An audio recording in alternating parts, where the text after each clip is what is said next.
Well, in some counties, inmates pay pennies on the dollar for health care. But in the Williamson County Jail, there's a requirement. Inmates must pay for doctor visits. They get the same rate as county employees. The results has been fewer sick calls within the jail and savings for the taxpayer. News 2's Joseph Pleasant has the story from the Williamson County Jail. For many, the sound of a closing jail cell would be terrifying, but for some, it signals affordable health care. Number one, there's some inmates that just want out of their cell to come up front to negotiate, if you will, and they're not really truly sick. That's because inmates typically pay very little for their medical care.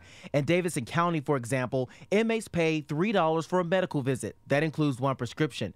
The copay for additional prescriptions costs between $6 and $12.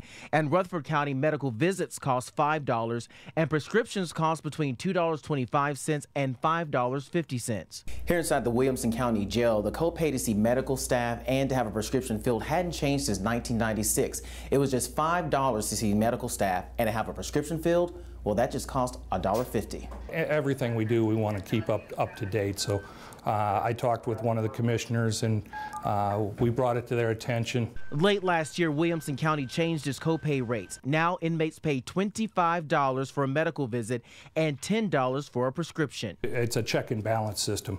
We want to take care of the people that are truly sick. If they're truly sick, they're going to get the medication that they need. Sick calls are down 12% in the first 6 months of 2012 when compared to the last 6 months of 2011.